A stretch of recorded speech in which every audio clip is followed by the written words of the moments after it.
wà pẹ̀lú màmá wa màmá Felicia Ẹgẹrẹmìtì Ẹfúnyẹlà, ọ̀kan gbòógì nínú àwọn àgbà òṣèré tíátà tí wọ́n ti kó ọ̀pọ̀lọpọ̀ ipa nínú iṣẹ́ eré orí ìtàgé. Ṣùgbọ́n wọ́n máa yà lẹ́nu pé àtọ̀tí kí wọ́n máa jẹ́ òṣèré tíátà, agbọmọlà ni wọ́n, oníṣègùn ìbílẹ̀ ni wọ́n, ẹni tí ó ń lo ewé àti egbò láti fi wo ọmọ èèyàn sàn. Òun náà ni màmá. Tíátà nìkan kọ́ ni wọ́n mọ̀ ọ́n ṣe, wọ́n mọ orúkọ tí ewé jẹ́, wọ́n mọ orúkọ tí egbò jẹ́, wọ́n sì mọ bí a ṣe ń lo omi láti fi tọ́jú èèyàn. Màmá, ẹ bá wa kí àwọn èèyàn.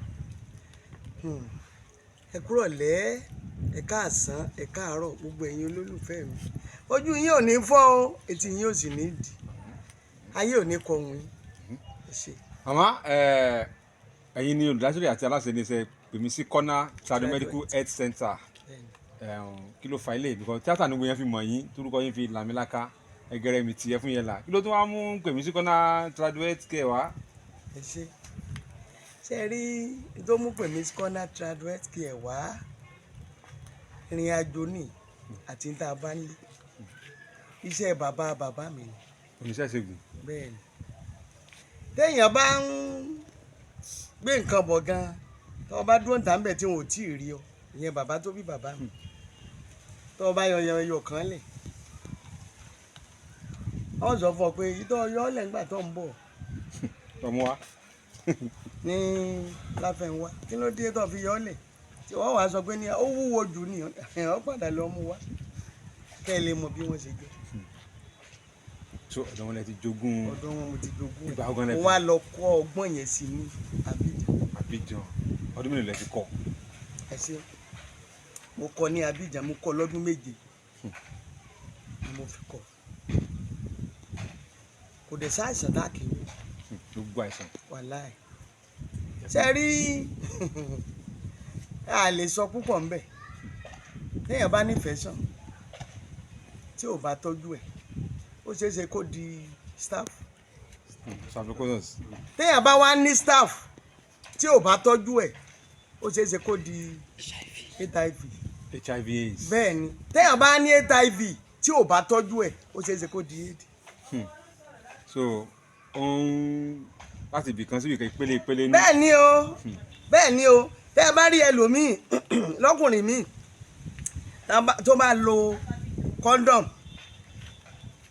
lo condom, tí wọ́n bá da nǹkan ọkùnrin rẹ̀ lẹ̀ báyìí tí ìdí yóò mọ̀ ọ̀rùn wọ̀rọ̀ yóò mọ̀ sí wọ̀lọ̀wọ̀lọ̀ ń bi spam yẹn.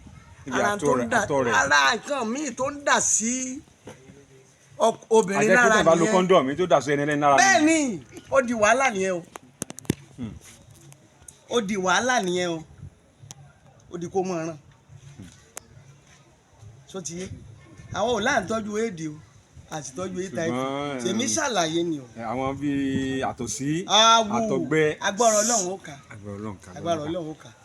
A rí pé ìgbà tá a débì, a rí oríṣiríṣi àwọn òòṣà, a rí Ọ̀ṣun, a rí Ọya, a rí Ògún, a rí Èṣùláàlú, a rí aṣáájú kí ló dé tẹ ìwé tún lè tún fa gbélé àbí kọ̀stúmù ni. Kì í ṣe kọ̀stúmù o. Ṣé ẹrẹ́ mi tẹ̀ ń wò yìí? Mo rárí Ọ̀ṣun mi. Kì í ṣe pé mo fẹjú débẹ̀ rárá. Mo rárí Ọ̀ṣun bẹ́ẹ̀ yẹn ṣe ń ṣe. Mo lẹ́nu ọ̀rọ̀, mo lẹ́nu bíkíbi. Mo ní ẹnu bíkíbi. Nígboro Òṣogbo tí mo ti rárí Ọ̀ṣun, mo lẹ́nu bẹ́ẹ̀ ni. Mo láàyè tèmi nínú Ọ̀ṣun. Kò sẹ́ni tó lè débẹ̀ wọ́n sọ fún pé ní wà o. Àyè Ọ̀ṣun pọ́nlé ló wà ẹ́ o. Ọ̀ṣun pọ́nlé bẹ́ẹ̀. Nínú lọ́dọ̀ àwọn. Nínú Ọ̀ṣun nínú odò Ọ̀ṣun gẹ́gẹ́. pọ́nlé lẹ̀ ń jẹ́. Bẹ́ẹ̀ ni. Ẹgẹrẹmìtì ń bẹ̀ wọ́n. So ti yẹ nínú Ọ̀ṣun nínú odò. Mo láyè ń bẹ̀ tí mò ń pèrò lọ lé tí wọ́n pa màálùú bíi 2. Ẹran wẹ́wẹ́ náà tó lọ bẹ́ẹ̀. Láti kọ́ sóòsógbó. Lásìkò ọdún kérò ó bá mi lọ tí wọ́n máa sọ. So ti yé yín. Fún di eléyìí, Ọlọ́run ló máa bá wáyé kálukú.